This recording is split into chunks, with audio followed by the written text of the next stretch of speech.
So I lost to the market in 2025 and it was no one but my fault because I should have just stayed in the market. I would have made significantly more. So in this video, I'm going to show you my journey in 2025, kind of like a trading 2-on-2 wrapped. And I want to go over the lessons that I learned in trying to time the market. So here is my trading 2-on-2 stocks and shares ISA. The current balance is £122,592. Now, as I speak, today has been a pretty bad day. As you can see, it's been a red day, but that's not the point of the video. I wanted to compare my performance where I tinkered with the market using my trading 2-on-2 stocks and shares ISA versus what I would have received if I had just kept my money into my selected investments. So if you would like to sign up to trading 2-on-2 and receive a free fractional share worth up to £100, then all you have to do is to use the link in the description box down below. Alternatively, if you've already signed up to trading 2-on-2 over the past 10 days but haven't received your free fractional share, then all you have to do is to press the 3 horizontal line menu at the bottom of the screen. Scroll all the way down until you see the section use promo code, and in this section just enter my code JUBAIR and you should receive a free fractional share. So firstly, I'm going to show you my stocks and shares ISA which I lost to the market, and then I'm going to show you my trading 2-on-2 invest account in which I actually managed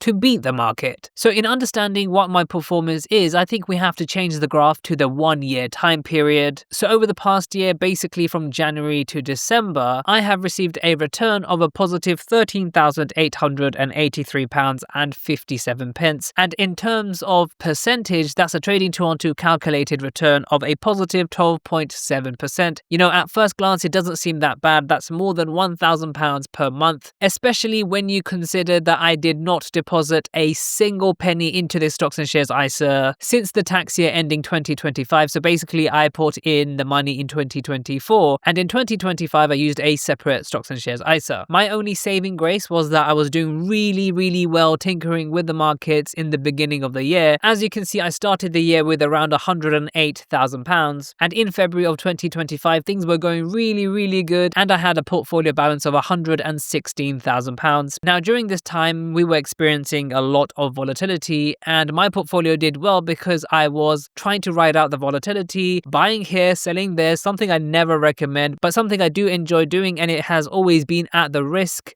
of potentially losing to the market. And of course, at the end of February, right after my birthday, the tariffs were announced, and that caused a huge crash. At one point, I think my portfolio was around £80,000 or £90,000, so a massive loss, well over £25,000. But of course, if you had kept up with the channel, I did not sell my holdings at a loss. That's not something I ever planned to do within a stocks and shares ISA, and it didn't take long before the full recovery and then some, and then I made the stupid decision in hindsight to actually sell out of my holdings. And from that point onwards, if I had held on to the S&P 500, well then I would have made roughly around another £8,000. So given all that, the rate of return of 12.7% really isn't that bad, especially when we compare it with the index that I would have held on to, which is the GSPX, and this is up overall over the past year by 11.93%. So does that mean I have actually beat out the market? Well, technically, looking at the performance over the past year,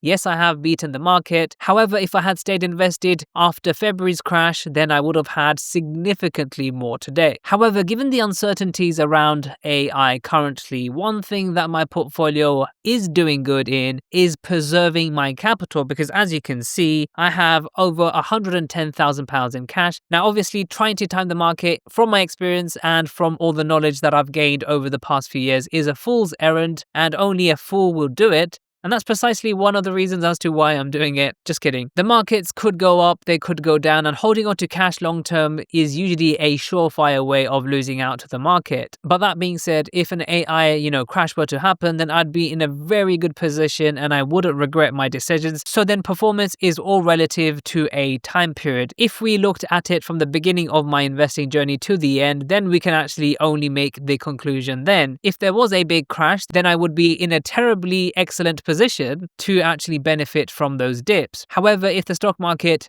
chooses to go up by 10% again, I would be in a horribly placed position. So like I said, the only reason as to why I got my 12.7% return is because I was playing around with the market in the beginning, and I was really lucky to be able to make my thousands then. So then the thousands I didn't make, that kind of made up for it. Now, if you didn't know, this isn't my only stocks and shares ISA portfolio. I have a long-term portfolio which I don't actually try to tinker with. And going forward, I will not be adding another penny to this portfolio. This is just my playing around portfolio. In personal finance, you really have to make it work for yourself. Even though I know fully well that I could lose to the market over the long term here, I'm still building another portfolio where I am getting the gains of the market. Now, the big lesson learned here that I hadn't learned before is that, crashes can happen and they can also recover very, very quickly. I started investing right after COVID, so I didn't go through that personally. The main lesson here is that when markets recover, they could really recover and then some. And that was my mistake in thinking that there could be another subsequent crash. Either way, the main teaching here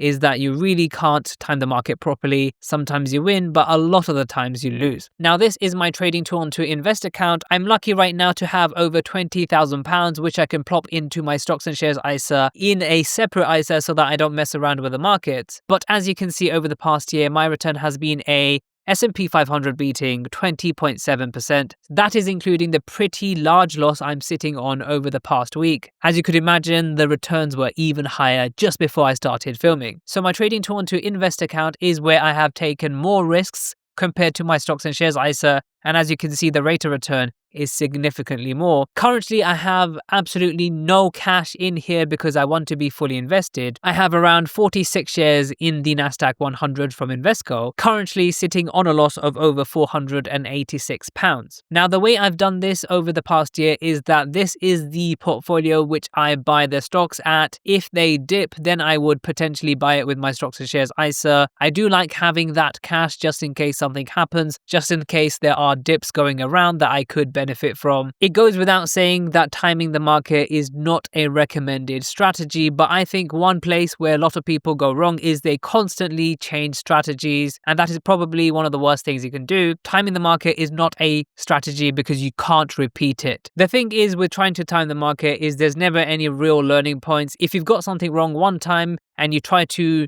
not repeat that mistake, you really can't do it because it's all kind of random. So that lesson can't apply to the next event. And that's ultimately how people lose to the market. So make sure to check out some of my other videos and I'll see you in the next video.